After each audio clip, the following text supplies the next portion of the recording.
The following thoughts and opinions we're going to discuss regarding this album are strictly of our own personal interests. We are not professional music reviewers. We encourage respectful discussion and friendly banter in each episode, but we do not condone and will not tolerate bullying or belligerence. You are welcome to take what we say regarding the albums we rate with a grain of salt.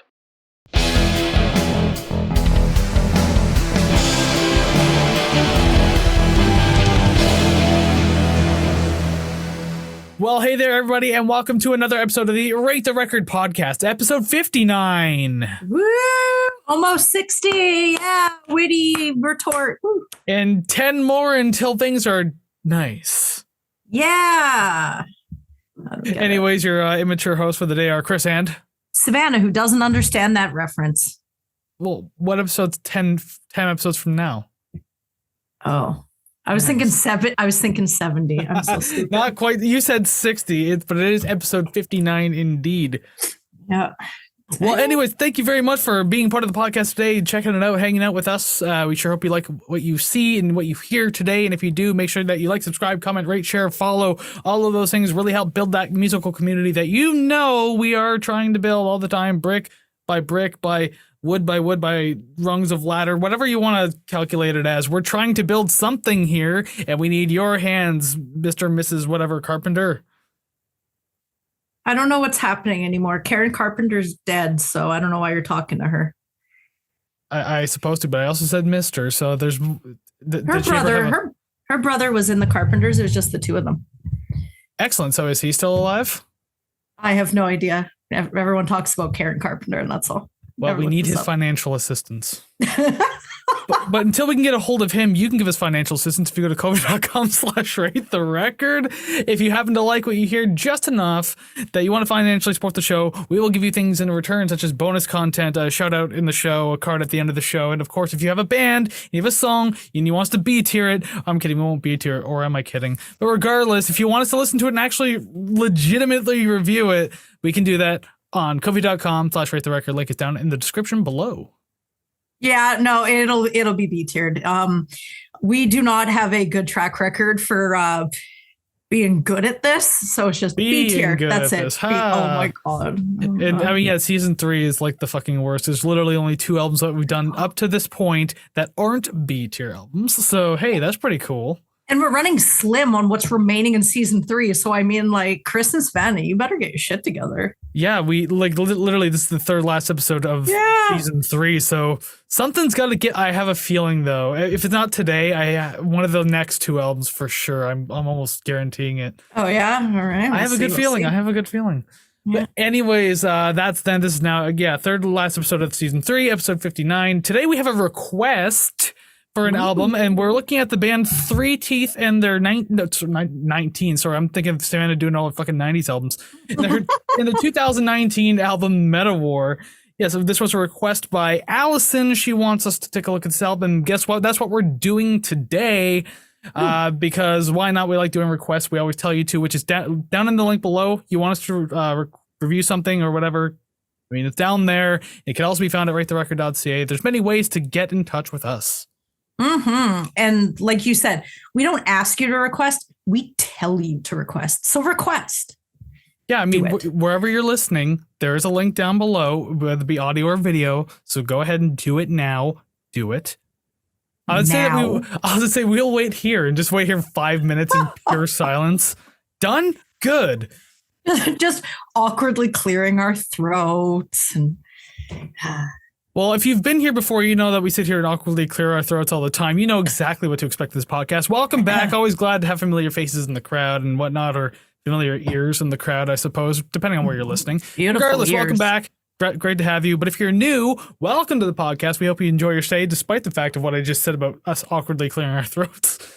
Yeah, we hope that you have a fun time here and tag along, hit that subscribe button, follow, do whatever you want there. Regardless, that means you don't know what we do here on the show, so let me break it down for you real quick. Each week, Savannah and I will choose an album, be completely at random, one of our own choices, whatever. Maybe something celebrating an anniversary, some sort of milestone, so we'll definitely check that out. Or, like in the case of today, we do have a request. We've done several, and we will keep doing them. We already have one lined up for season 4, since that's coming up, I don't want to say soon, but I mean, season 3 is almost over. Soonish. Regardless, we have requests and we're doing one today, but we will choose an album, we'll discuss it at length, we rank the songs, and then we rate the record. I really had to gauge what you were doing before I jumped in there. Well, I told you, I'm done fucking around. I'm just going through it now, and you're the one who's always hesitant and paranoid. Yeah. Okay. 1, you're lying. 2, if you're like, oh yeah, I'm definitely not going to do that, then you're going to make me comfortable, and then you're going to do it again, and then you just want to see me cry. That's just you being paranoid, because over the last probably month to month and a half, I've done it completely normal. Still suspicious. Yeah, of course you are. So yes, you can join us along for all these albums that we do. We have 58 episodes prior to this. This is episode 59. It's the Request album.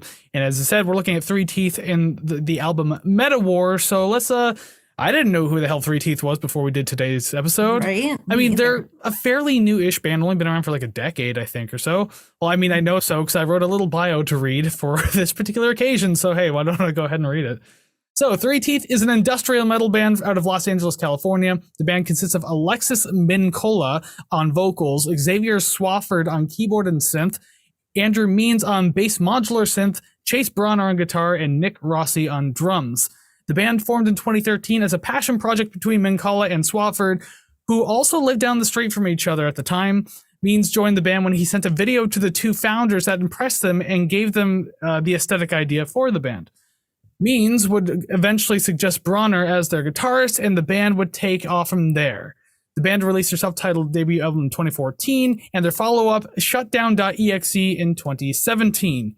But their third album, and as far as I'm concerned, the most recent to date, Metawar, was released July 2019 through Century Media and was produced by Sean Bevan, who's actually also worked for Guns N' Roses, Nine Inch Nails, Marilyn Manson, Slayer, and more. So, hey, they got a pretty good producer under their belt. Yeah, it's right vein the genres. Exactly. Oh yeah, especially with like Nails, Manson, Slayer to an extent. Guns N' Roses, maybe. I don't know. That's like, I think that's the outlier of the bunch there. Just have it on the resume, right? Oh yeah, of course. If you survived working with Axl Rose, then chances are you deserve some credit for something.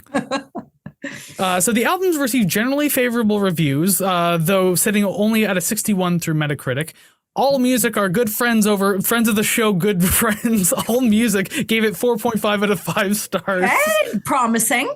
I say that it's extremely misleading. They're going to sue us for saying that we're friends. Oh, probably. Whatever. Come for us. All Music, we would like to be friends with you. We've said nothing but good things about you. We would love to make the news, please. All Music gave it 4.5 out of 5 stars. Bring the Noise, Discovered Magazine, and Exclaim and Maximum Volume. I keep wanting to say Maxim, but not Maximum Volume. All give it 8 out of 10. Cryptic Rock gave it 5 out of 5. But we don't usually point out low scores, but I had to point this one out because it's the lowest I've ever seen reviewing an album so far. Notably, Kerrang, known for like loving metal music, gave it 1 out of 5. Really? So that blew me away. I'm like, really, Kerrang? It's like if Headbangers Ball told these guys to fuck off. It's like, are you serious? Wow. Maybe it's because they're English. Maybe so, but the English have a bunch of heavy shit too, so I don't know. Yeah, but they also have terrible taste. Trust me, my family's English. We're terrible. And just look at your track record on the show.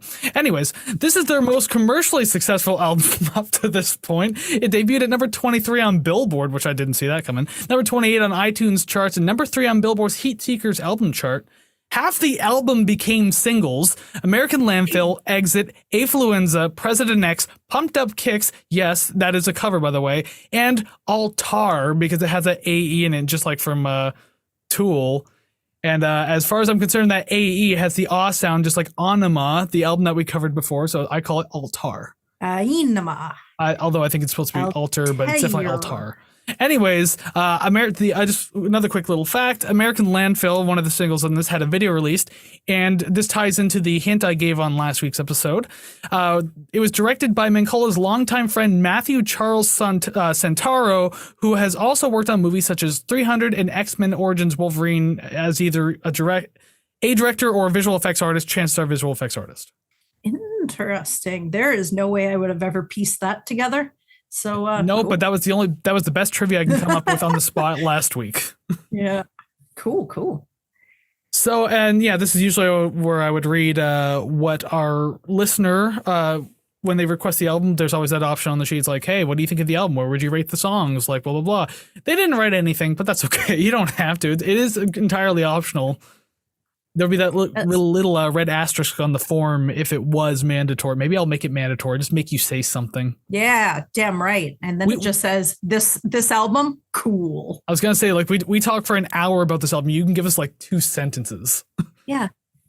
Tell us how good it is, and then we'll B-tier it immediately. Oh, I can't wait to B-tier it today. Oh God, I'm just starting to build into this now. I'm no longer going to be disappointed. It's like I'm anticipating B-tier albums from like here to infinity. Yeah. So that way, if we don't, it's a surprise. But if we do, it was expected the whole time. Yeah, exactly. You go in with no expectations or just very, very low ones. So anything is anything is good. You know. Yep. Exactly. So talking about an album for an entire hour, as I mentioned a moment ago, let's do that now, even though we probably won't do it for an hour, though. We'll see. So song number 1 is actually going to be combined into 2 tracks here. This is a 13-track album, but the first 2 songs, Hyperstition and Affluenza, or Affluenza, I guess it's pronounced, they just kind of meld into each other. Hyperstition's kind of like a song that just kind of acts as a build-up. It's not really a song, and it seamlessly blends into the second song, so we just decided to make it one big track. Yes. So song number 1, Hyperstition / Affluenza, all together comes up to 4.5 minutes, just a little over 4.5 minutes, so you could see why we mixed it in as one song. Mm-hmm. I went first all the time last week, so you go first at least once. Oh my gosh. Okay, so I don't have much to say for Hyperstition just because it is a minute. It's a lot of sound clips over a music bed. Couldn't help but think, oh God, this is going to be social commentary, isn't it? Because most social commentary to me is lame and self-righteous, or I don't really want to listen to it in public because I'm like, oh God, I'm wearing like very my beliefs edgy. Yeah, it's like I'm wearing my beliefs on my sleeve, and I'm someone who just sort of keeps it in myself, I suppose. But that's just my thing. Aside from that, I don't really have much to go on, so I'm just going to jump right to Affluenza. I liked it right from the beginning, and I'm going to leave you on that cliffhanger, so it's your turn. The cliffhanger would be if you said, I liked it right from the beginning, but it ended up sucking. That would be where the cliffhanger is right there. My next points might be like, this is terrible, I threw it in the garbage. But yeah, Hyperstition, I think acts as a good kind of cinematic buildup to the first actual track being Affluenza. Because like on his own, as you said, there's not much to say about it. It's just like a dread-inducing like feeling of anxiety pretty quickly. Yeah, just a bunch of sound clips building up and then just explodes into the next track. And this is a blanket statement for the entire album too, and this is a lot considering like I like industrial music, I like industrial rock. Industrial metal I'm iffy on, like that's where like things get iffy for me. I'm back and forth on whether or not I like the super processed production of it. Mm-hmm. Parts of me likes my industrial music a little grimier. I mean, just listen to like, if you want the earliest example, Skinny Puppy, I mean, in early Nine Inch Nails as well. But also too, I do like how like technical and clean cut it came out, because it kind of adds like its own like it's like a character in and of itself just to have it sound like that. So it was pretty interesting. Okay. I imagine this song in like Need for Speed or like a goth strip club. That was kind of the idea. That's the thought of a few songs on this one. That was what I got from a lot. Yeah. This is a promising start for the album. It is a very filled out sound. Now, I don't know if that's sort of along the same vein of what you're speaking of production wise, but it sounds great with headphones just because there's really no opening for anything. Everything is just, I don't know how to describe it other than there's it's a lot very, of atmosphere very and layering going on. So that's definitely like filling out that soundscape you're talking about. Yeah. And, I don't hear a lot of that in stuff that I listen to day to day. So I actually kind of enjoyed that aspect of it. But at some points, I kind of wanted the vocals a little louder. But I did enjoy how in your face the music was. That's the thing with certain branches of industrial music, like the singer. A lot of industrial singers aren't the greatest. So they will like do effects heavy stuff. Hi, I'm an industrial rock band. I hide my vocals behind distortion, just so everyone knows that little tidbit there. But yeah, but like it also fits the music too, because industrial is generally kind of noisy as it is and a little unorthodox. So hiding your voice behind any sort of effect isn't really new to the genre. So I understand what you mean by wanting the vocals a little louder, but I guess that was like strategically done. Although I do make a note about, hey, this song should have the vocals a little more, I think either a little quieter or a little louder. I can't remember which one it was. We'll get there soon. Yeah. I don't know if it's just the style of industrial metal that this album has, because there's different styles, different bands and everything like that. But this feels like really 90s to me in a way, like something that would probably have fit in the 90s if it wasn't so digital. Yeah, you got excited when I said 90s. I get it. You bit your lip and everything. No, so every album we listen to, if it's something that I've never heard before, I'll just kind of play a little bit for my partner just so he kind of knows what I'm listening to. And the first thing he's like, this reminds me of something. And he said Static X. And I've never listened to them, but that's what he said. So when you said 90s, I was like, okay, I'm onto something. Literally the second part of that note I was just reading. It's like a mix of Marilyn Manson, Cold Chamber, Rammstein, maybe a little Static X. Gonna say Cold Chamber too. Yeah, okay. I can literally hear all four of those bands, and yes, I've listened to Static X before. They're not bad actually for their time at the very least. But like I could hear like the vocals are very early Marilyn Manson to me. I can hear that. Like musically, there is like a mix of like Cold Chamber, Rammstein, and Static X in there, so I can definitely see like the industrial metal and where the influences lie. Although I was reading on Wikipedia that the lead singer said that the Downward Spiral by Nine Inch Nails was the biggest influence on this album. Interesting. Which, to an extent, I hear, but I don't know. That wouldn't be my first choice to say that's the album that made this one. Yeah. The Marilyn Manson thing, I was going to mention it, but I also just didn't want to speak his name. But definitely hear that. Definitely. Well, just referencing that it sounds like his voice is fine. We're not going to talk about him directly. Yeah. And I mean, whether we like it or not, he does play a huge role in like that 90s shock rock, industrial rock scene. So as much of a piece of shit as he is, he holds an important part in music history. You can't really hide it. Yeah. Fair enough. And also, I mean, Trent Reznor produced like 3 of his albums, so of course I'm gonna know. Yeah. And then like it's a pretty energetic track. There's a halftime feel towards the end that I thought was really cool, and it really emphasizes how heavy the song is. So yeah, like we're off to a good start so far. I agree. All right, so now we get into the rest of the album too, and the first weird. Actually, this isn't really the first weird stylized song, because what the hell is affluenza and hyperstition? Song number 2, although technically, remember, we're skipping one because one of them were combined. So song number 2, Exit, with 3 X's. Ooh, pornographic. Ooh la la. It's definitely obvious if it wasn't for the sort of audio clips that are sprinkled throughout the whole album, and I will mention those a couple more times. But yeah, the song titles kind of lend themselves to, you read them and you're like, okay, I have an idea of what this is about, even without listening to the lyrics. So, I mean, that's kind of helpful. And I do like that they have these song titles in the song. So at least when I'm listening to the song, I'm like, oh yeah, it's this song or it's that one. I can sort of differentiate, because some artists they just sort of name the songs random stuff or seemingly random, and they don't say it in the song. So I'm actually kind of glad for little pea brains like myself. Except when you get into instrumental tracks, it's like, how did they name this track and not just call it instrumental number 3 or 4 or whatever? Yeah, or they like write lyrics for it and they're like, these lyrics suck, and then they just keep the title. I've quite literally done that. I didn't like the way it sounded with singing. I'm like, I like the instrumental though, so let's rework it. And I kept the title though, so I mean, there you go. Yeah. I guess thematically it still fits, but if you don't have a themed album, then like, yeah, how do you like Animals as Leaders? We did them a while ago. They're completely instrumental. Like, how does Toss Navasi fucking make titles for all these instrumental tracks? Random name generator. Sometimes it seems that way. Just AI name generator, whatever. But yeah, this one had like a menacing marching beat in the beginning and everything like that. I thought that was really cool. Kind of give that darker, heavier vibe, I guess. And I said this feels like a song that's in a commercial for a horror-themed first-person shooter. I could hear a lot of these in like really fast-paced, intense video games. Like, I could hear this one in like a Doom knockoff. essentially.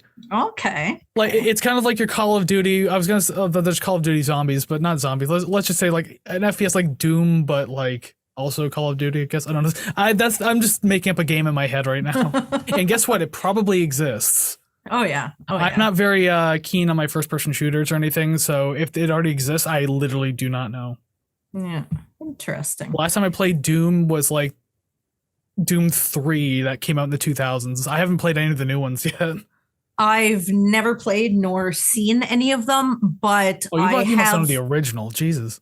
No. Really? Wow. Yeah, I'm not really into shooting game stuff just because if I'm terrible at something, I never play it, but I am good at racing games. So but still is like so iconic. Like even if you don't play it, like it's just one of those. Anyways, we're kind of going off the cuff here. I was also a Nintendo child. You were a Sega child, so that might be why. Doom's been on like every platform that it's ever existed at this point. So has it been on Nintendo? Probably.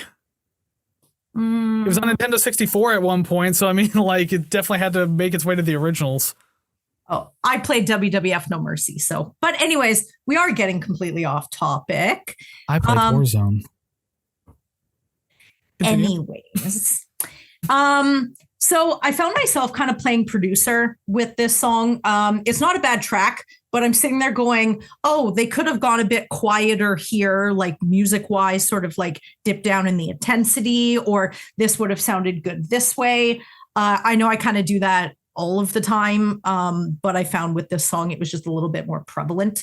My brain sort of wanted to fill in the blanks as the song went on, and it didn't fit what I had in my head. So I was like, damn it, they really should have listened to me years and years ago. I kind of have something that follows along that too, because one thing I noticed about whether something should be louder or quieter, I mentioned that there's like during the verses, there's just like long drawn out reverb snare that kind of just goes through the entire verse. I'm usually good with exaggerated sounds in these types of tracks, especially in industrial music. Yeah. And like I do that shit in my own music. But like this one felt like a little distracting in contrast to the quieter vocals that were going on. So that was probably the bothersome point. So either, raise the vocals or turn down the snare or find a better way to balance them, because it wasn't sitting well in the mix. Yeah, just hurting your ears a little.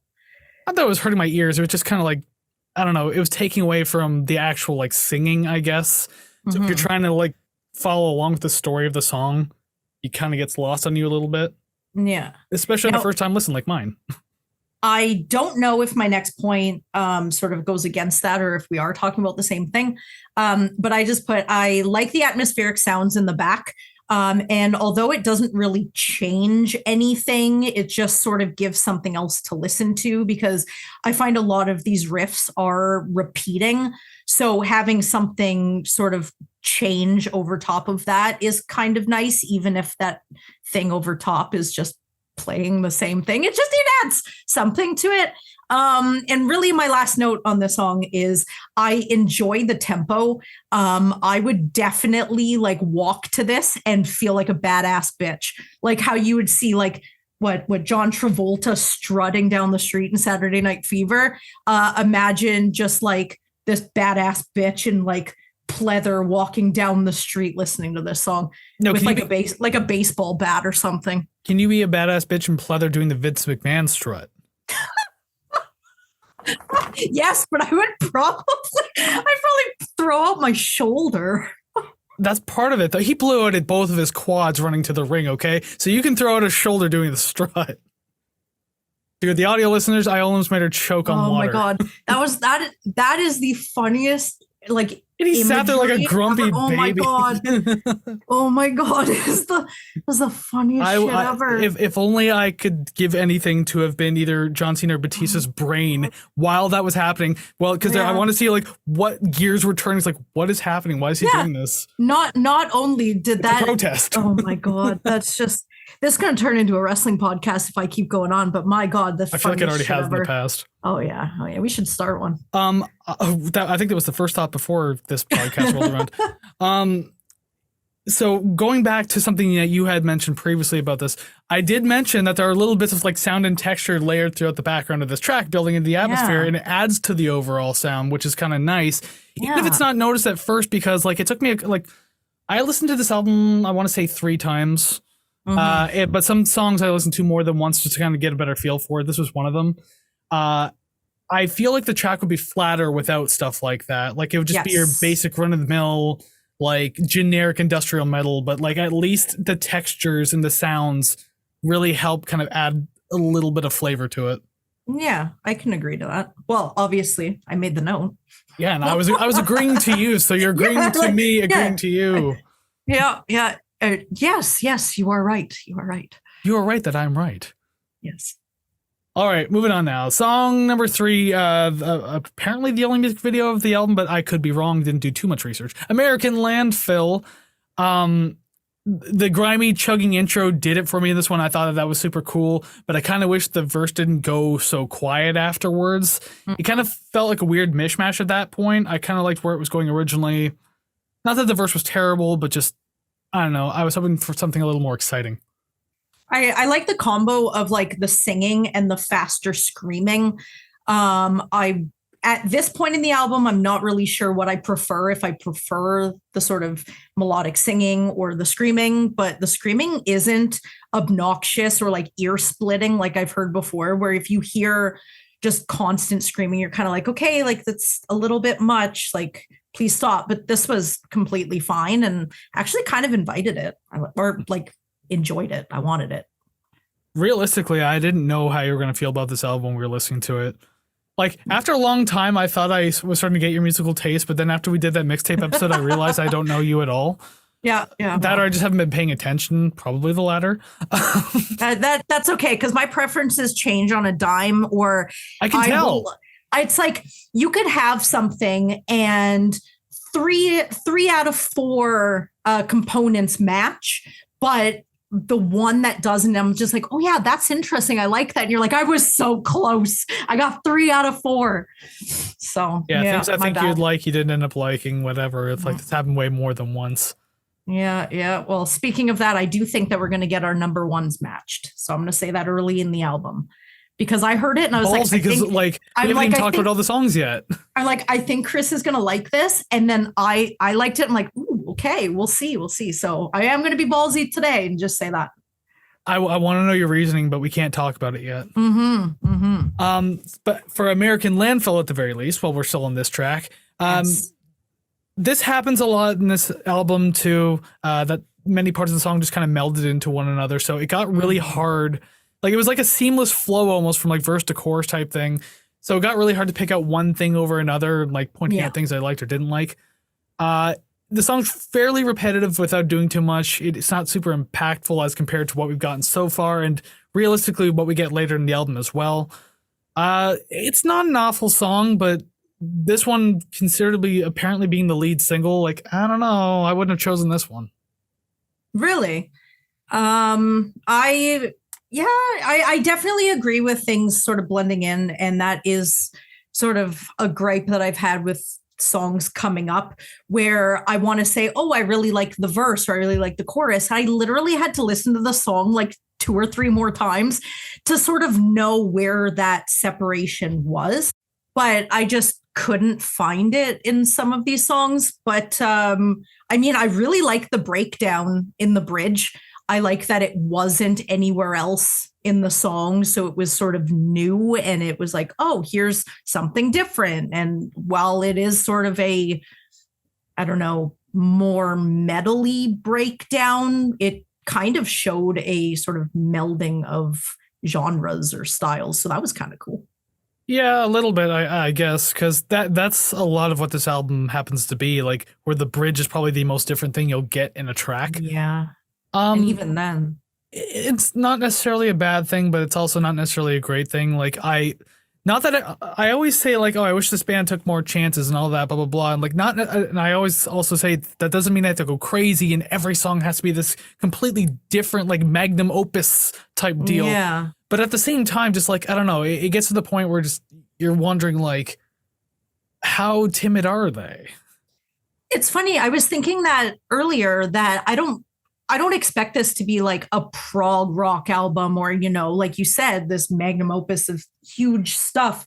And I feel like sometimes me listening to that, I've kind of spoiled myself with sort of, I don't know. It's like having colorful walls in your house, and every wall is a different color, and you're like so stimulated, and then one day you come home and you just paint it one color, and it's so, you can tell the difference. You tell the difference in your mood and how you feel with it. So listening to things so far away from the crazy, 12-minute songs and stuff like that I'm kind of used to listening to, I feel like I'm a little bit more harsh on stuff like this, just because I'm subconsciously comparing it to stuff like that. It's funny because I feel like I'm harsher on longer songs. Not that I'm like, I hate every long song. Like, obviously there's fantastic music out there, but just like, if you're going to do a long song, you got to know how to use that time properly. So these ones are like a lot easier on me. A lot of these songs too are under 4 minutes. So like they're very palatable. Yeah. I just mean, like, I guess style wise, or where it's like a 12-minute song, but you got 2 minutes of a part, 3 minutes of a part, then it changes and it does this, and it's more dynamic than what you can really achieve in 4 minutes. But some bands do pull it off, which is awesome. And I mean, they're sitting in our A tier. So I was gonna say, I think we've done, as far as I'm concerned, like 4 prog rock albums on the show, and you've chosen at least 3 of them. There you go. Right.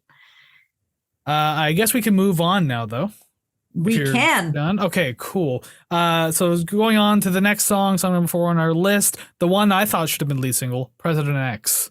I think this one would have worked as a lead single, just the way it's constructed, and it has the samples of crowd reaction. Imagine the music. Wait, did this one have a music video? I don't know. Okay, because if it didn't, it definitely should, because I totally agree with what you're saying. Yeah, 3 years later, they need to make a music video. Why not? I mean, they did that with Frank Zappa recently. Valley Girl got a music video, and that song was made in like the early 80s. Oh, shit. So, yeah, why not? If it's never too late for a music video. Right? Dang. You first, please. Me first. Oh, of course. So this song had a very straightforward, like, bounty type intro. It's nothing too new as what we heard, but I like how it sounded at the very least. So even if things start to sound familiar to what we've already heard on the album, so long as it sounds good, I'm fine with it. But like, if it sounds dead similar, then that's when I have a problem. So this one's not so bad. Like, I enjoyed how it started and essentially how it went along. Yes. I do think at this point in the album, they're doing pretty good at setting a mental image with like these auxiliary sounds and the song titles, like I had mentioned earlier. It's quite like, this one really just gives it to you. It sounds like a political rally with the cheering and the audience participation and stuff like that. I like that. I really liked how it played sort of like a short film in my head. And I like that a lot. I didn't really have to stretch too far for it. And the vocals, they kind of remind me of Rob Zombie. I tried to think of somebody else, and just this one really popped out at me. It wasn't consistent throughout, but there were little hints of it. And I'm like, oh, okay, like I can get into this. This is cool. So yeah, and that's kind of what I was going on earlier with like all these mix of industrial metal bands and everything like that. So you could probably fit Rob Zombie and or White Zombie somewhere in the mix. I'm pretty sure you can, as you just did. One thing I like about this track too is just like these quieter background percussion drum machines that are happening in the verse. It's just too bad it wasn't a little more forward in the mix, because I enjoy things like that. I feel like things like that like really help in defining those necessary textures in the song, which I kind of said earlier, without these types of things, the song feels flat and you're not really interested. Yeah. So it's nice that song has something like this, but just I wish it was a little more pronounced. Yeah, because sometimes it just blends in, you kind of lose track of it, but it's still technically happening. So I don't know. I like things like that, and I wish it was a little louder. That's it. I get that. I kind of wanted more out of this song, as I did have high hopes when it started. Maybe something that broke it up, maybe in like the third quarter or something. I can't even recall if the song had a bridge to it. I can imagine that it did. But if it did, obviously it sort of sounded fairly similar to the song around it. There was sort of like a quick silence, sort of, I don't know, maybe a minute before it ended. And then like it came right back in, but it just came back in as it was before. It didn't sort of change anything. Just kind of feel like somebody sort of knocked the volume down and then brought it back up, and then that was that. But regardless from those two, I guess, criticisms, I did like this song. All in all, I did like it. Deciding what mark to put next to that song. Big black mark. Well, there's already one song that I put a big black mark next to, saying that, like, no, this one's not going to match at all. Interesting. It's probably your number one. The one that you want us to match. No, like no. I think we will, but just like, I don't know. I have a feeling. I don't know. I don't even know anymore. I say stuff at the beginning of the show, and then halfway through, I'm like, you know what? I'm wrong. I'm completely because I wrong. can't even know what you're referencing until we've reviewed the entire album. I have to keep it ambiguous. That's what it is. Yeah, apparently so. But I hate that I can't even like buy into it a little bit and be like, oh, maybe, huh? Because like, for all I know, like it's just polar opposite day. I don't know. Just watch. Every day is polar opposite day. Have a little bit of positivity, a little bit of faith. Except for when my choices matching yours. It's only not polar opposite day when we record podcasts. When I'm like, we're not getting the B tier today. Or I guess it would be. I guess that would be polar opposite because then it ends up being the B tier. Today is not a B tier album. Oh shit! It's polar opposite day. Knock knock. Yep. Okay, song number 5. We can move on now to Alter or Altar, whatever you want to say. I'm just going by the ah sound because it's Alter, ALT. That weird AE symbol from Tool's Anima album R. I don't know what the actual symbol's called. Altair. I think it's, I don't know, because Anima is pronounced Anima, I'm going to say Altar. Yeah. Like something like that. People say encyclopedia, so I Altair. Yeah, pretentious pricks. Fucking weirdos. Exactly. All right, so I'll go first on this one just because I feel like it. Amazing. So now, okay, I apologize to the requester and anybody listening to this that is going to chastise me in the comments. This one gives me metal butt rock vibes. I'm sorry.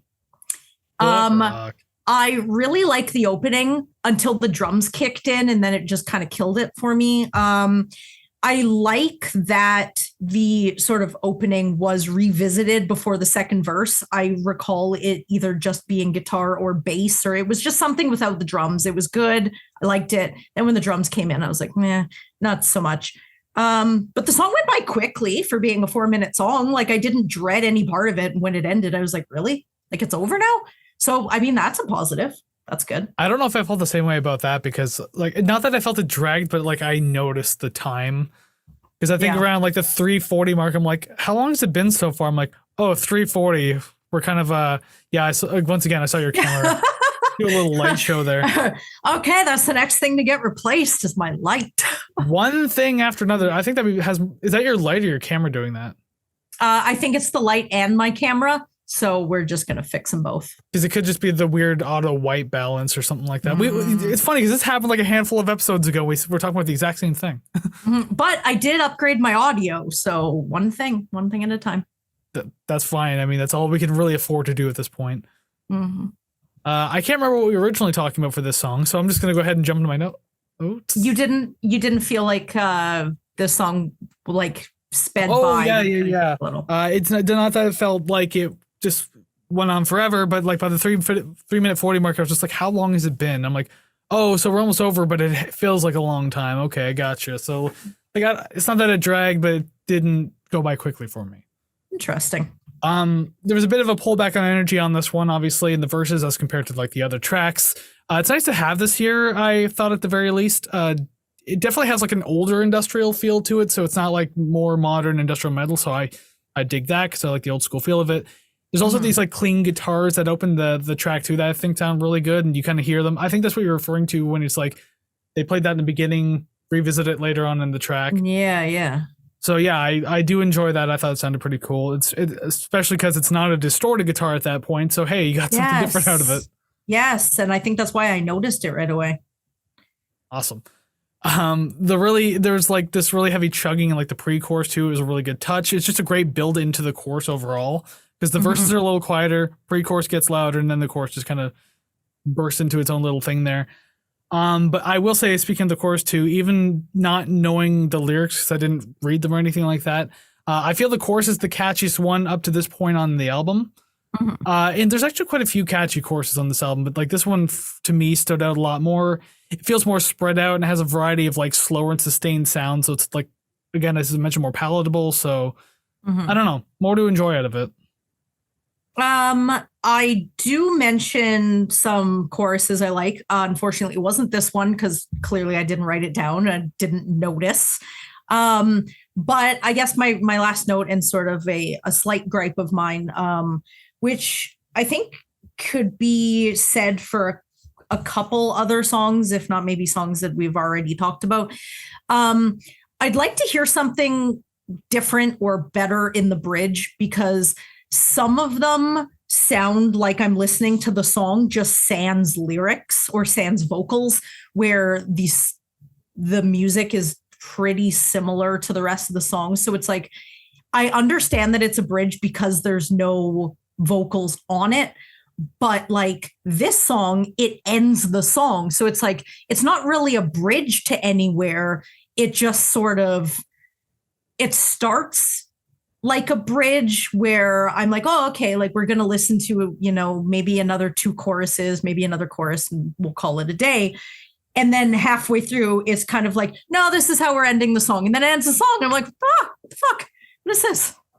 And actually, that's kind of where my next note goes to. Look at that. Look at us just matching today. It's not even pull outs today. We're going to match number ones. You're okay. We have to now. If we don't, like, there's got to be repercussions for this because you're so goddamn bold about it. Oh my God, I'm just annoying. That's it. I said that the ending feels a little forced and sudden. Mm-hmm. I feel like they could have spent the last 30 to 45 seconds kind of like wrapping everything up, but instead it just felt like an extension of a course that never really resolved. Yes. So yeah, like it was a weird placement for it. Not that I'd want this song to be tons longer, but like at the very least, tag something on the end that ends the song just better. And it's not the first sort of sudden ending that we're going to hear either. No, there's quite a few of those. Well, not quite a few, but there's a few. Yeah. Yep. Cool. We will move on because we are no time slaves here. Song number 6, Time Slave. Thank you for waiting this long for your silly, silly puns. Well, I always tried, not always, but most of the time I try to fit them in somewhere. Fair enough. Fair enough. Time Slave. Anyways, the strings in the beginning kind of make it felt like it was going to be like something of a gentler track. Is like very airy, filled with like major progressions and everything like that. But then like the heavy guitars kick in not too long after. So yeah, kind of blew my expectations out thinking, oh, we're going to get something different. This one's like, no, we're kind of moving back into what we already know. I do like the synths in this track. Most of all so far, they do a lot for the atmosphere in the background. So there's just more to appreciate there.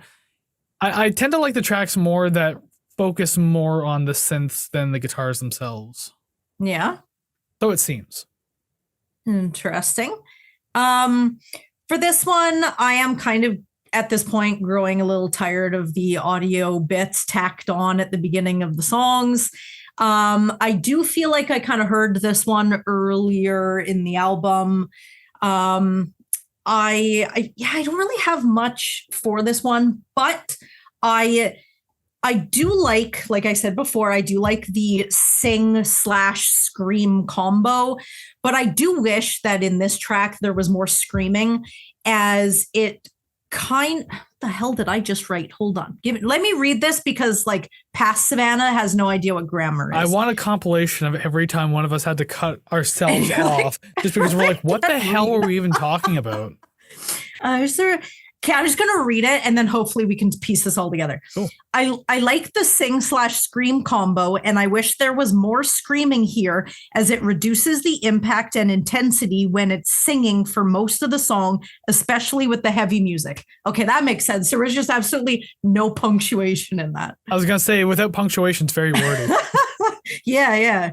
So, but yeah, like if you're just singing over heavy music, I'm kind of like, I just want you to sort of, add that punctuation to the song. Speaking of, it's just sort of, it gives you that something, but I don't know. I'm playing producer again, but aside from that, like I didn't hate the song. It just wasn't higher on the list. Yeah. I think when they actually do the time slave part, because they scream the word time slave, but it's quieter in the mix. So yeah, it kind of falls behind a little bit, and it probably takes away the intensity, as you were kind of like hinting at. Yeah. The chorus of this one I thought was pretty catchy too. Another good one for that. It's fairly simplistic on the instrumentals, and like it just overall seems like it's a more accessible track to listen to as compared to other songs on the album. So it's got that going for it as well. Not that the album's 100% user friendly, but this is probably not one of the ones that is. I got nothing else. I used all of the time allotted to reread my sentences. Perfect. Would you like to make some sort of segue pun to the word bornless? Because I can't think of anything. No, but I'm going to read you my very first line. Song number 7, bornless. There you go. I keep reading the title as boneless. So did I. And then as I'm listening to the song, I just thought it was funny to keep misinterpreting it as boneless. Well, because bornless. Okay, cool. Whatever that means. What does that even mean? You're without child. You are barren. You are bornless. I was thinking like I wasn't born. I'm like, am I in limbo? What is this? It's like women who can't have babies and like they're barren. So it's like this just seems like another weird word to. It's like, sorry, you are barren. You are bornless. Oh, geez. That's if you go to the doctor, I don't know how to tell you this, but you're bornless.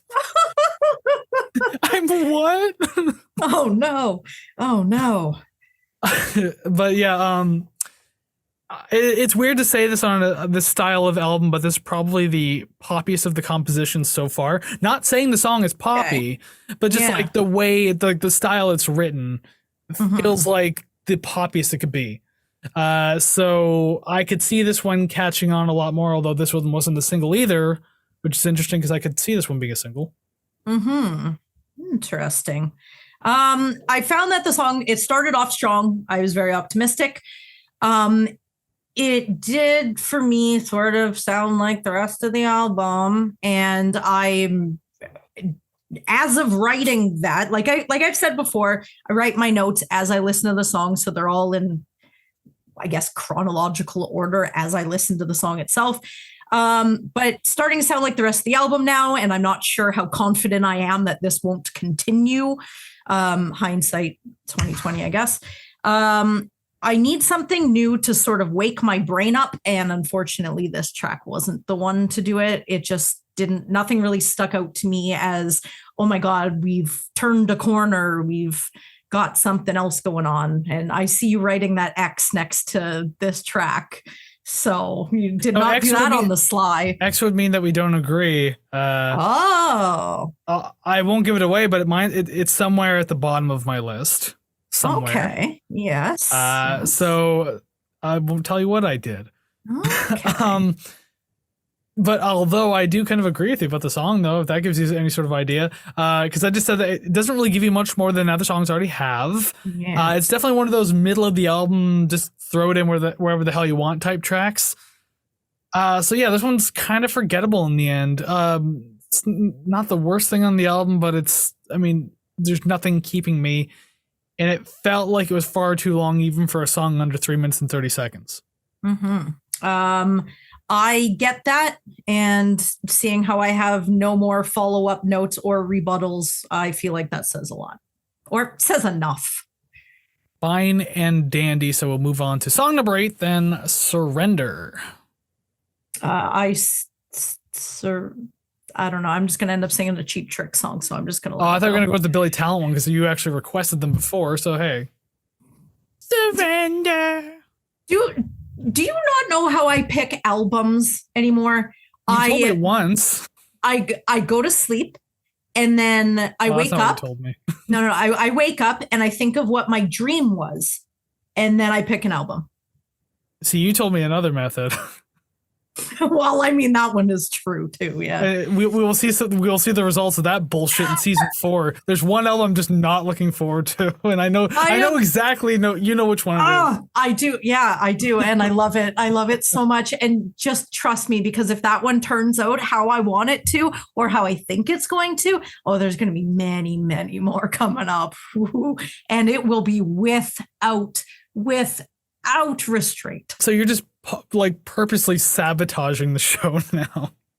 I've listened to the album, but like I enjoy that stuff, so I Of course you do. Cannot wait. God, that is then. This is now. We still got songs to talk about. Surrender, song number 8. Yeah.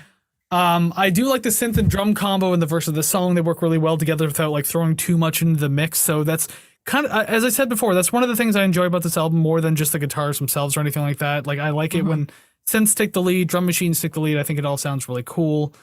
I wish the vocals were different in the chorus though. I don't say that a lot about this one, but I think you're gonna agree. I see you laughing. It's just funny because your only 2 points are the only 2 points, or your first 2 points, the only 2 points I have. We seem to be matching a lot on our points, but yet we can't match our fucking scores. Yep. I was just gonna say there's something about the combination of the vocals and like the lyrics that just kind of like pull back on the chorus sounding any better than it is. Again, didn't really do any lyrical analysis, didn't really read them, but the ones I could hear, you kind of referenced earlier in the review about sounding kind of like, you know, edgy or try hard or just like a little too on the nose. Yeah. That's a lot of what this album is, but these ones in particular, just some of the rhymes that were using. Are they like political Megadeth lyrics? I thought Megadeth was political. Yeah, that's what I mean. But it's like you listen to it and you're like, okay, you're really not hiding anything. You're really just saying how it is, and you're like not leaving anything up for interpretation. Well, at least it's not some bullshit like great story, tell it to Reader's Digest. Oh my god. Okay, okay, fine. Again. Now I was really just wanting to know if the lyrics can't say Megadeth and then Dave Mustaine doesn't get resurrected into this fucking show. I know, but if I talk over you, it should be fine. Not if I yell out or mute your audio.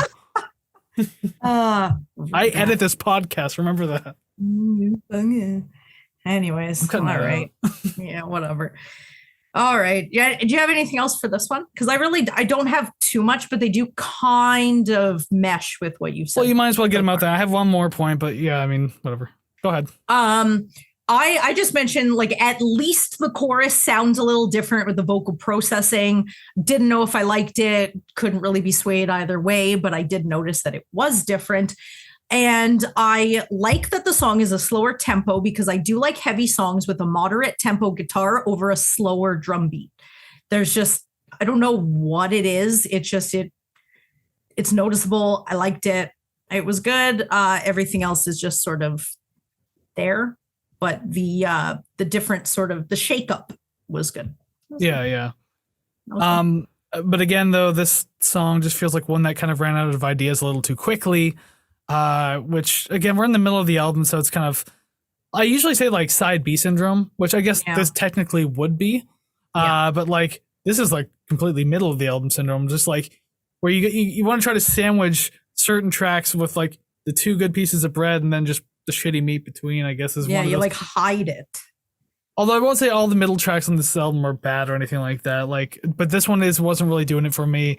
I liked aspects of the song, but overall it felt really underwritten. So I don't know, just a hit or miss type track, probably miss. Yes. That's all. Yes. I miss the days when you used to just say, yup. Hey, you shit on me so much for the things I do. And then when I change it, you shit on me changing it. Fine. Yeah. Because you're supposed to just tolerate shit. That's your role in the show. No, this is personal growth. I am becoming a strong, independent woman. But meanwhile, you just like surrendered, there's your pun, and literally did the yup thing again. So I win. Yeah. Number 9, Sell Your Face 2.0. Ooh, we got an upgrade. Was there a 1.0? I haven't heard shutdown.exe, so I have no idea. Yeah, again, this is the first time I've heard 3Teeth. Yeah. So maybe? I didn't bother looking. I'll look. I do have a question for you though. Has that keyboard in the background, like, because I have heard sort of, I would assume, whole notes just behind the guitar, drum, bass, whatnot, a couple tracks so far. Has it been on just one fucking setting this entire album? Because to me, it sounds the same. I think maybe this is maybe the 4th or 5th track that just has those whole note sort of keyboard synths in behind. And I'm like, it's kind of annoying now. I mean, probably. I can't imagine they'll sit there and flick through like 100 different synth sounds or VSTs and just try something new for every single song. So chances are there's like one or two that just like, you know what, this works. But it feels like they have just like one of those, maybe 20 keyboards that they just press the standard thing. They're like, yeah, this is fine. And then they just 3-finger chord. Don't talk shit on those keyboards. I have a 25 key. It heard you and its feelings are hurt, by the way. That's fine. I wasn't talking about the 25. I'm talking about the 20. Yeah, but it's equally as small. Yeah, well, I have a 61, so. So do I, but it's in the other fucking room. Yeah. Mine's in my closet. The synth that I have, when I got it, was like top tier. I see that little seizure show you got going on again. I'm just going to stop moving my hands in the shot then. Yeah, your pasty white hands are throwing off the white balance. Oh my gosh. I'm too Italian. But yeah, everyone wanted the Core Triton LE, and then I got it, and then suddenly no one wanted it anymore, so I made it not cool. I have a Yamaha PSR something. I just know and you probably got it from Radio Shack. The year it was manufactured was 1996. Oh, you definitely got it from Radio Shack. And the Casio keyboards. I had a very small one. My dad said, if you can take care of this, I'll get you a better one. And he said that with everything, which I took care of it. I wanted a better one. And with this one, when I first got it, because I can't play anything, but I have multiple instruments. But I digress. I used to put pieces of tape with the notes on every single key. So good memories. And I still haven't learned a single thing. And that was what, 26 years? Oh my God, 6 years ago? I could call you a rookie, but then like you haven't even learned anything. So you're not even green. You're nothing. Get out of here, scum. I can play a hot cross buns. Can you do it on the recorder? The best I can. That's the only way I know how to play it on keyboard. All right. Anyways, sell your face. we're tangenting. Oh again. Yeah, we're stalling. Though this song sounds familiar to some of the other ones on the album, I do like the way this one sounds. Though it at least does some things a little differently, so it stands out just a little more than the others, I suppose. Yeah. There's this cool Vox Box edition in the middle of the track, or it kind of comes in a couple of different times. You don't really get that music anymore, so it's always nice to hear that kind of thing when that's inserted. Sometimes it's kind of tacky and cheesy, but it's not so bad. Okay, so I'm glad that you said cheesy. I'm going to run with that. Yes, ever-present social commentary audio clips. Now, even a band that I love, Anti-Flag. So their 2006 album, that was sort of, I don't want to say the height of the George Bush era, but it was definitely in there. So there were a lot of clips about, Iraq and oil and shit like that. Those are the songs that I don't listen to in public. I don't play those in the car. I don't play them when I'm listening to music at work. It's just, I don't know. Sometimes it's too cheesy. It's just too much. And at this point, I'm starting to feel that it was too much. If it wasn't too much before, it definitely is now. And my last point, just starting to sound cheesy. It's funny how there's a lot of industrial metal and industrial music in general that can get very political. Yeah, but it's like it's kind of keeps it. I don't want to say keeps it down because that's kind of suppressing it, but I don't know. It's the audio clips that get me. They just really get me. Because industrial kind of, like, if you look at the larger tree of music, industrial kind of branches off punk. Yeah. And obviously punk being very anti-establishment and everything like that. So you're still getting those themes, but just doing it in a very different way. Yeah. And also because it also came with the Batcaver movement, aka the goth movement. You get anti-establishment and anti-conformist. So you're getting a whole bunch of these themes kind of rolled into one. And even decades later, it still follows those themes. Mm-hmm. There's my music nerd history of the day. I think there are some ways that they're executed that for me are a lot more palatable and digestible than others. So, I mean, the idea, not against it. The execution sometimes is just not my bag. No, then that's understandable too. Cause there's not a whole lot of new exciting things happening in this genre usually. Yeah. Yeah. The only other note I have for this one, it's another cool display of layered synth work, again, complementing the synths going on this album. But other than that, there's not a whole lot more to mention. So, I mean, it was just hard to come up with more things to say. Yep. Something blackout. Okay. Yeah. No. Okay. But no. regardless, song number 10. Yes. Right. Blackout by Heat Miser is a fantastic song. That's not a pun, it's just a fact. I think you would like it. I think you would actually really like that song. I'm not kidding. Put it on my next mixtape. Oh, God, a whole fucking year. I won't even remember, but I will if I remember. Yeah. Or maybe I'll just make you do it through the week and then tell me what you think. Sounds good. Anyways, song number 10, Blackout. Okay, so I don't have much for this one, unfortunately. I am willing to look past the intro because the drum disco beat hi-hat snare combo is banging and I like it. I've mentioned this before. There's just something about it that just stimulates my little monkey brain and I love it. Despite that, I feel the intro doesn't mesh with the rest of the song well, and even the chorus feels like it belongs to a different song. And my last note, just all capital letters, disco beats can't save you.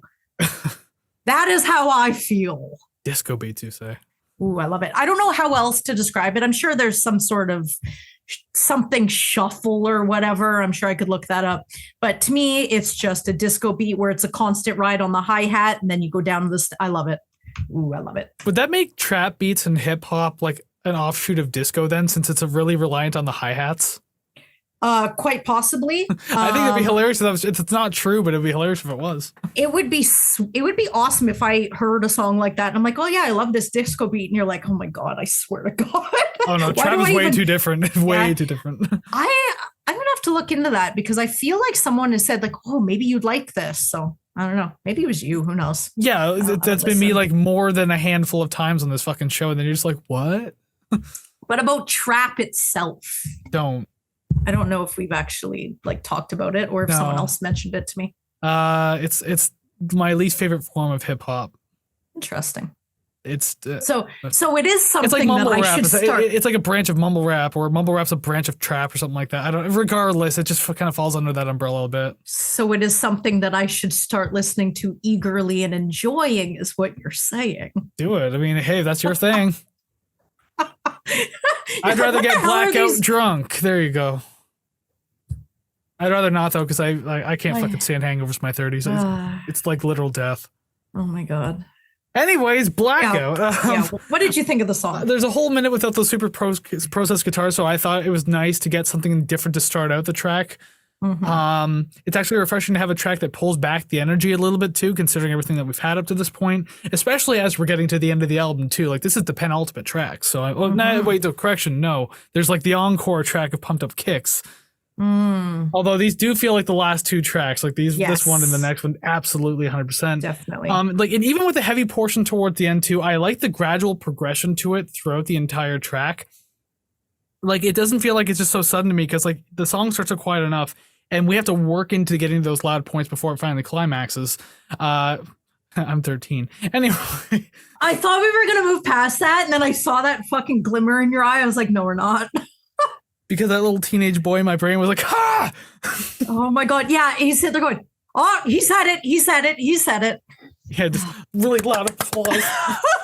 But yeah, anyways, as the song's reaching out to that climax, you are building up gradually more and more, so it's nice to have that progression come. The song felt like it ended appropriately enough, so I actually enjoyed this one more than some of the earlier tracks on the album. And more than I did, apparently. Apparently so. Okay, we will move on now to what really feels like the last song on the album, which works as the last song on the album too. Song number 11, The Fall.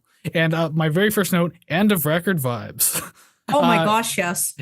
You could have used some of these calmer type tracks throughout the album, but this one fits well here, so I guess I won't complain about that. Like, really good placement for this. And there's really cool drum work in the verses too. It's not just your standard kick snare affair that we've been getting the entire time. A lot of tom work, and pretty much every review I do that has a lot of heavy work on the tom drums, I usually compliment it, and I'm not skipping out on this one either.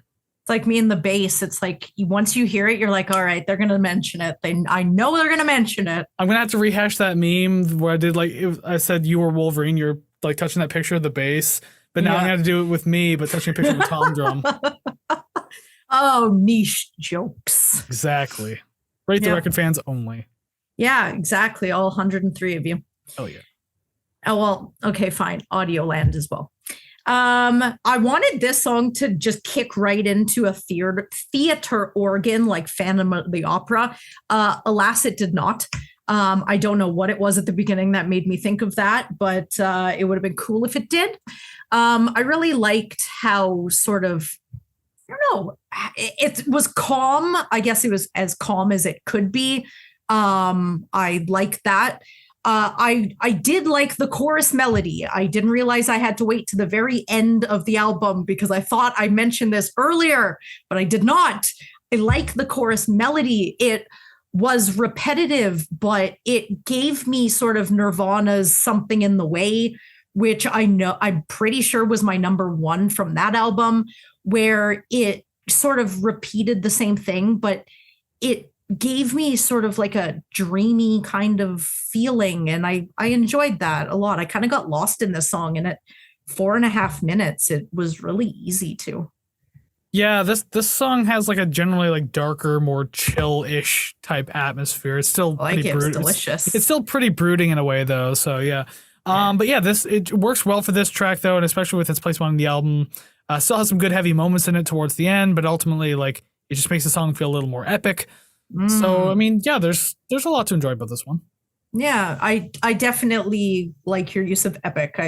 I felt it felt bigger than the songs that came before it. And I think maybe that's where it gets its end of album feeling, where it's sort of I want to say crescendo, but I don't know if I'm using that appropriately, but everything's just sort of coming together, and that's kind of more or less nice. What it is. Yeah. I like it. I liked it. Yeah, I didn't have much more else to say about that one. Like I did enjoy it, and it was nice to have something a little different on the album too. So yeah, good placement. But we'll get into the final song now. That really kind of feels like an encore, and this did not bother me at all with the placement. Not like that Bush album. No, fuck that. Although no, actually, sorry, I like that. I forgot which album that was. I like that little tag on the end there. But anyways. Song number 12, a cover of, I can't remember the fucking name, but the song Pumped Up Kicks. Oh, Foster the People. Oh, I was going to say Fun, but yes, Foster the People. I don't know. Foster the People, yes. Mm-hmm. Yeah.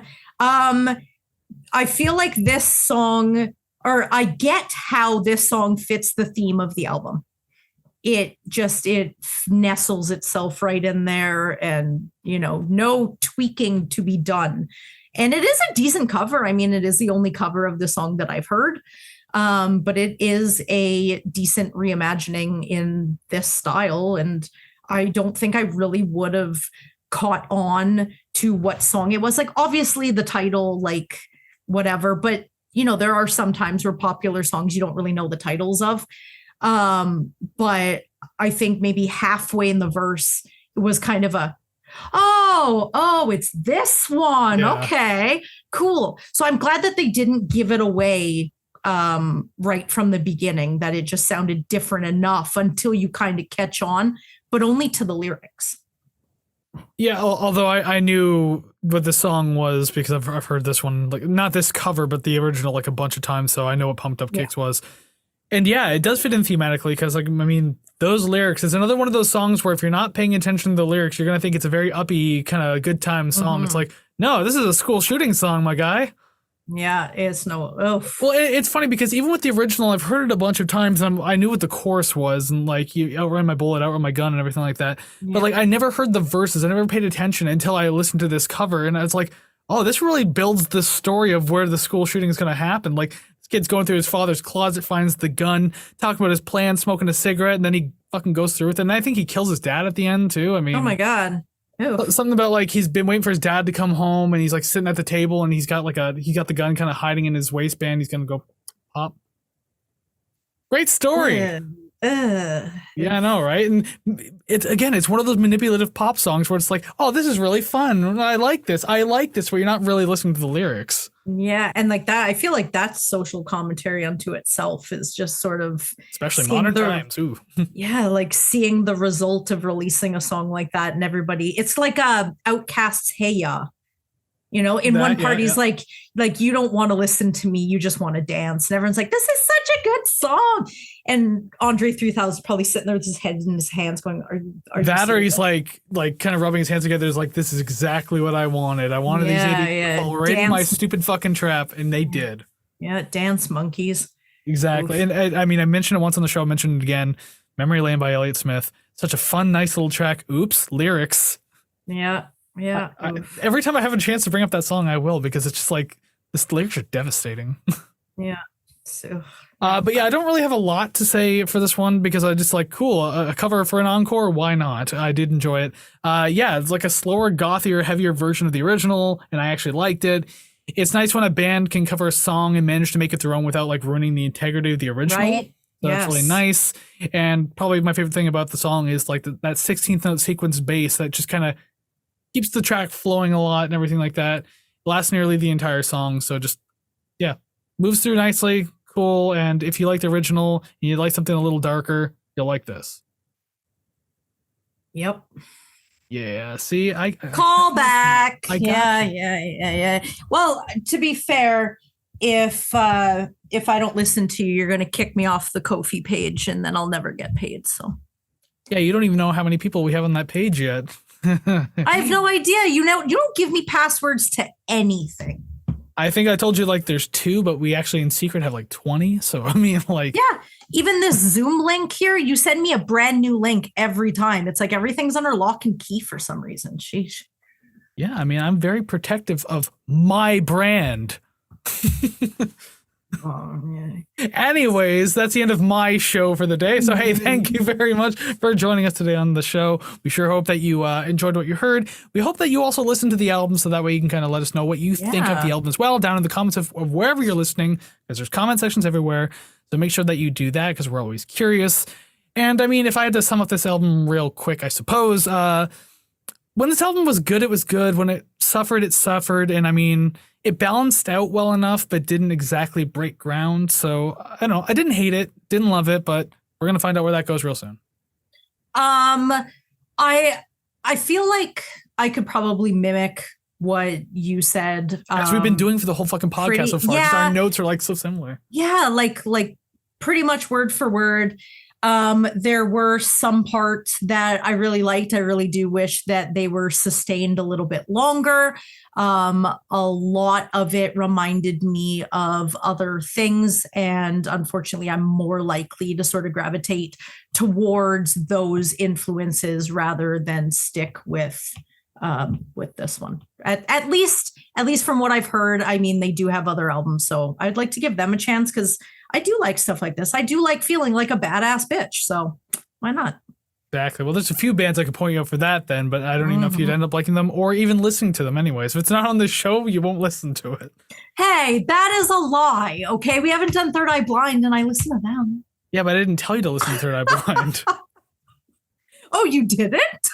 Not that I'm aware of. Anyways. This is turning into a weird abusive relationship, isn't it? It is. It's coming out slowly, one episode at a time. It's like, wow, he's really abusive behind the scenes, isn't he? Oh, someone's going to call him out, cancel his ass.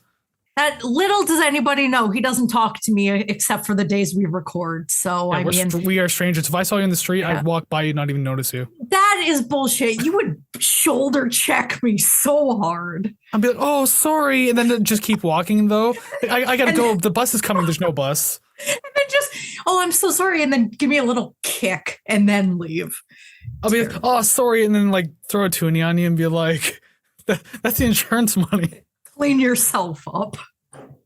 All right. So yeah, we are at the end of the episode. We're done talking about the album, but now we have to start ranking the songs because that's kind of what we do here. And again, our requester Allison didn't give us any sort of rankings or ratings of their own. That's fine. They have them in their head. Let's see if they agree with us regardless. So above our heads, boom, graphics have changed. There are names, there are numbers. There's going to be more names because we got technically 13, 12 songs in this, technically 13, but 12 songs this time around, 24 all together that I'm gonna have to put up there because fucking editing. That's why. I wish it could just magically happen. Yes, exactly. But it can't. So are you still confident after that entire review that we're getting our number one? Less, but I mean, I'm gonna stick to my guns. I'm so curious to know what you think it is. Yeah, I don't know. Because if you say what my number one is, like higher up on your list, I'm so tempted to be like, it's not, we didn't match, but I don't want to say it because I don't want to spoil it though. I don't want to spoil my number one. Who cares? Who cares? Spoil if you it. say my number one at your number 10, I'm not spoiling my number one, but I'll say it like, I'll just make fun of you later. Fun of you later, ass. Yeah, all right. Well, I mean, if I'm wildly incorrect, I guess I did make an ass of myself slightly. So. Oh, by the way, to all the eagle-eyed video viewers of this podcast, you'll notice I'm not using my shrimpy little pencil because I've literally lost it. It's so small I can't find it. So I had to use this shitty blue pencil with an even worse eraser that I tear out because it doesn't erase anything. It sucks. It just smudges the page. Anyways, just the Easter egg for the people who actually give a shit. Yeah, which is not me. Okay, let's rank these songs. Let's go. Let's do it. Song number 12, American Landfill. Blackout. Blackout. Now I'm just thinking of Heat Miser. Let's see. I can't even read my own fucking writing. What the hell does that even say? Oh, it looks like the word boot. Number 11, Bornless. Sell Your Face 2.0, not to be confused with 1.0. That I could not find, by the way. Or 0.5. Oh, okay, that was the result. Nothing. This is a Y Part 2 situation by Collective Soul. There is no Y Part sakes. 1. Oh my god. I would love if they released an album with Y Part 3 on it. I do want to, and it's funny because after I had mentioned that before, I said, oh, that album was on Youth. Ha ha ha. After the show, I was like, yeah, I was wrong. No, it was on Blender. Yes, it was. Still, doesn't matter. Doesn't matter. Song's good, but confusing. Mm-hmm. Song number 10, Surrender. Altair. I refuse to do anything properly, so I'm just going to read it as I wrote it. And I actually put the actual symbol in it too. So so did I actually. Number 9, Sell Your Face. Time Slave. Slave to the times. I have a lot of question marks on this list, and so far none of them are lining up. Number 8, Exit. Boneless. I refuse to do this properly. And I almost wrote Boneless too. Almost. Number 7, President X. Surrender. Every thought, every word, every sound. Surrender. No. Number 6, Hyperstition / Affluenza. Number 6, Pumped Up Kicks. Pumped. Ooh, that kind of rhymed. Number 5, Time Slave. Exit. Exit. Sound Number cool. 4, Altair. Wow, it does sound weird when someone else does that. Hyperstition / Affluenza. Hyperflu. I'll just write Hyperflu, and I'll forget what the fuck that is. Number 3, Pumped Up Kicks. American Landfill. Wondering about this number 1 now. I wonder. Maybe Savannah is a fucking genius. Who knows? Maybe you're some sort of prophet. Number 2, Blackout. President X, I fucking knew it! Wow. I fucking knew it! So what is the number 1 then, huh? The Fall. Yes. I fucking heard it, and I can't excuse my language. I heard that, and I was like, oh, Kris is going to pick this. And then I heard it, like listen to it a second time. I'm like, no, actually, I like this the most. Oh, I am a genius. Not bad. Not bad. I'm so happy. It got very close to not getting anything, but it came all the way down to number 1. Oh my God. And as we're going, I'm like, he hasn't said it yet. He hasn't said it yet. I'm like, I might actually get this. Well, because when you originally said it back before we were like even halfway through the album, I was just like, what are the odds that she's going to pick The Fall? 100%. 100%. Well, I could have known that. I know in retrospect. Oh, yeah. All right, well, we got a match. I mean, I always wish we got more, but you can't complain, I guess. But it's the only one that matters. The one that I picked. Because you chose that one specifically. So good news. There's no consequences. As I said, there would be if you didn't get it right. Oh, that's awesome. I am so happy. That's great. See, you're like, oh, I don't really know what you like. Oh, I know what you like. Do you, though? Oh, yeah. Well, refer back to the mixtape. This one I do. This one I do. Well, let's see how much we like the album with our combined scores and everything like that. So I guess we got to find that out now. Let's go rate the record. Hash. Oh man, oh man, oh man. I say that because I look at the beats here and I'm just like, hey, look at what we do for a living. It's a good thing we don't do this for a living, actually. That's what I should say. Jesus. Oh, I would be fired. Well, I'm unfortunately part of this too, because I mean, like, it's our stupid combined scores. Although the end of season 3 is coming in. At the end of every season, I do like to put our individual tier lists on Instagram just to show how different we are. I put like the show tier list, but then I put like mine, yours, and so we can just see how vastly different things are. Or mostly different, I should say. Yeah. All mine are just going to be those dumb albums that I picked. And then a couple really good ones that you picked that I just like to forget that you picked. And I just assume that they're like anniversaries or requests or something. You go ahead. I don't want to give you the credit. You don't have to, but your score gave me the credit, and that's all. You've picked some bangers. Anyways, a score. Oh my God, we got to score the album because that's kind of what Rating the Record is on this show. So, I don't know. Why don't you go ahead and let us know what you got for this one? Okay, so I'm debating whether I should just pull the Band-Aid off or whether I should just keep talking. Just so fucking do it. I think I've decided that I'm just going to keep talking, and somewhere I'm going to drop the score of 73.08 into there and just hope that nobody notices. 73.08, she says. Oh, I never said that. Or what we assume she said at the very least. That is what I said, yeah. Well, you want to guess where the album lies? Is probably in the B tier because I imagine that yours, I'm going to say 75. Close, but you went over. That's the Price is Right rule. 74.16. Okay. That brings us to a grand total of 73.62. That does lead us in the middle B tier. It is the exact same score as Steven Wilson's Hand Cannot Erase. This is better. 73.62. This is better. I do not agree. Well, that's too bad because you got the Tool choice for the #1 album. I'm putting this over Steven Wilson. That was a coin flip with your weird ass feet in there. You could have just agreed with me and put Bungle at the top, but no, we had to make a whole thing out of it. So my revenge is Steven Wilson gets his ass knocked down a peg. What do you mean your revenge? You've been having your revenge on me ever since. It has just been microaggressions day after day. Oh yeah, all the B tier albums. My revenge. Yes. I'm doing it. Okay. You make a good point. A lot of that is me. No, I'll be nice and say both of us because it's not like I'm doing much better with some of these fucking scores. I guess that's true. Okay. And also, as editor of the podcast, I just went ahead and put this album ahead of Steven Wilson. Fuck that album. Oh, the things I am muttering in my own head. Oh, they're spicy. As I said, not even mad that's a B tier album. That's just my expectations now. And voila. Look, I'm not even mad. It's exactly what I was thinking it was going to be. So if anything, we're both prophets. I don't give a shit because before we even reached the end of the album, I guessed that our #1s would match. And they did. And I'm just going to cruise on that high for the next week until you cut me down again. I can cut you down right now if I wanted to, but no, I won't. I'll appreciate it. I'll take the #1 pick. I'll enjoy it. So yeah, you did it. Of course you did. That was good. Damn right.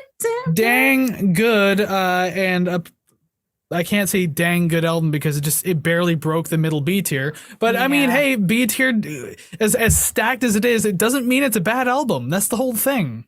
Right. I mean, like, it's not the D tier like some other ones. Hey, Weezer, how's it going down there? Yeah. No. Okay. No, because I feel like this is going to be a fucking segue for you to like call back up as Bob Dylan or something. I almost did, but I didn't. Look at that. See, that's how I get my revenge on you, my Bob Dylan impressions.